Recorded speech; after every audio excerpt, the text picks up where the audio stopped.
Donnie and Dolly. The team is supported by ableauctions.ca. Closing your business? We can help. Bounces behind the Hartford goal. Bawa goes into the corner after it. Oh, he put the glass out as he took a run at Cullen with his elbow up.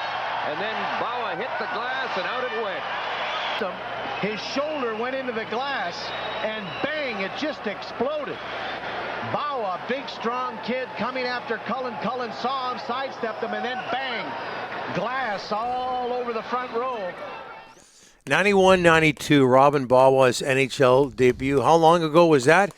The Canucks were playing the Hartford Whalers. That's how long ago it was. John Cullen is the player that Robin tried to hit there. It was around the same area, the same glass that, not the same piece of glass. Trevor Linden had busting that. The glass right in that same area. The glass was so short back then. There's a whole lot with those visuals. Joined now by Robin Bawa, first person of South Asian descent to play in the National Hockey League, a former Canuck. The other team that I didn't remember was the Mighty Ducks of Anaheim. Robin Mighty Ducks. Robin also played for that team, and we're getting Robin on to talk about another player of South Asian descent making his debut last night, Arshdeep Bains. Robin, thanks for doing this, sir. How are you?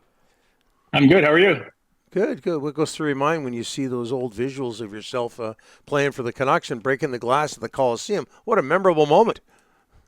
Yeah, actually, that quite was a memorable moment. That was many years ago, though. You know, the Whalers were in the league then, and sometimes it seems like yesterday, and sometimes it seems like it was a light years away.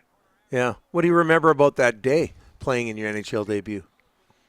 I think Vancouver, it's funny because I'd already played in Washington the year before, so people didn't realize that I had played in the NHL before. But coming back to your hometown and with your family there, your friends there, it was one of the lifetime experiences. Yeah, we've talked so much about players of South Asian descent because of Arshdeep Bains. What obstacles did you face back in the day, Robin? You're the first player of South Asian descent to play in the National Hockey League. What obstacles were there? Well, growing up there, it was quite difficult actually because when you're the only one of color playing in a sport of mostly white hockey players, it's a different role. I think there was no social media back then, so people didn't really realize that that South Asians played hockey, and when you're the only one or one of a kind, you have to do a lot of extra stuff, work harder. You have to fight through a lot of barriers, and it was all worth it at the end. You don't really realize what you accomplished until you sit back and you're retired, and you realize it, and you see guys like Manny, Jujar, and now Arshdeep, playing. It's quite the accomplishment. Yeah, I could imagine the BS that you had to put up with back then, Robin. Has it improved? I mean, for one thing, I'm involved in minor hockey, and so is Rick. Oftentimes you'll play teams in the Lower Mainland, and the majority of the team is South Asian. Has it improved, and if so, how? I think it's surely diversified of the last 5 to 10 years. That's for sure. And I think that now, like you said, you can go to areas in BC where the majority of the team are South Asian, so it's. I think it's when you see more of your own kind out there, you realize that hey, I can do that too. When you're the only one, it's a little more difficult. But when all your buddies are the same, color as you, or however you want to say it, it does make it a little easier. And even in the stands, you have a lot of diversity in the stands coming to the games, not only to minor hockey but even to the NHL games nowadays. So I think it has come a long way. What were your thoughts last night watching Arshdeep play in Colorado? Well, it was amazing. I think it was a matter of time before. I texted him about a month ago and I said, stay the course. It's a matter of time before you get your shot, and once you get your chance, you got to take advantage of it. And I think he took advantage of it last night. You weren't drafted. He wasn't drafted. That road to make it is a whole lot tougher when you're not drafted, because you got to keep proving year in, year out. You got it. Any similarities in the sense that he wasn't drafted and you weren't, but you guys still made it to the NHL level? Well, that's a great point, Rick, because when you're drafted, you have somebody in your corner.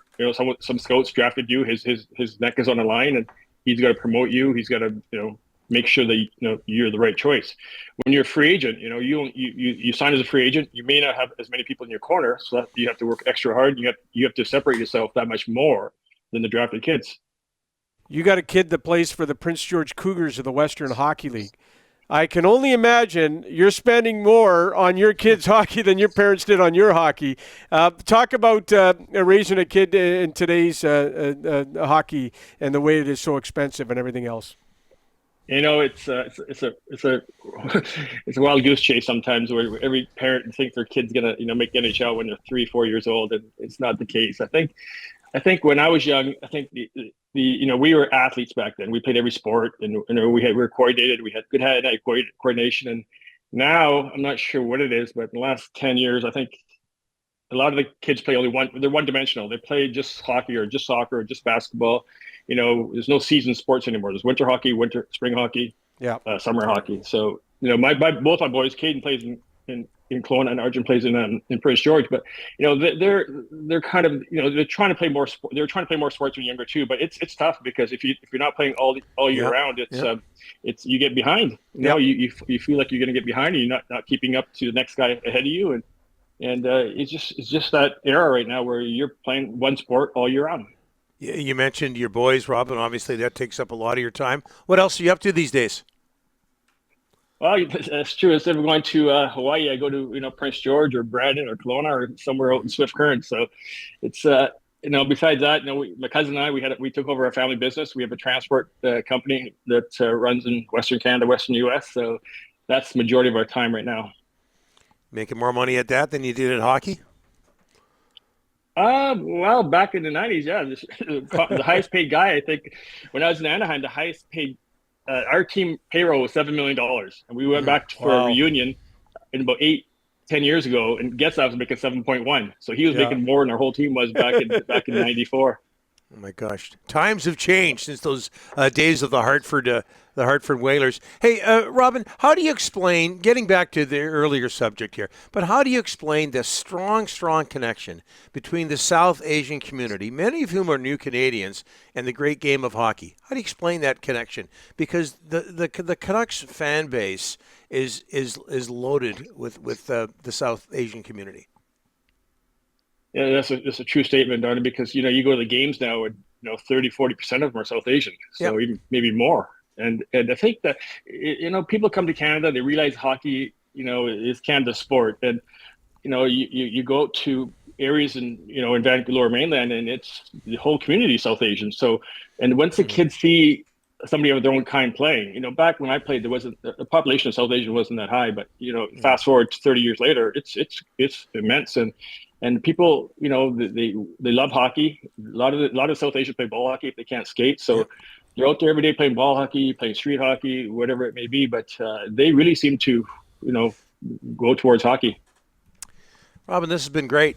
We can't thank you enough for doing this. It was short notice, and you agreed to join us, and we can't thank you enough. Thanks for having me.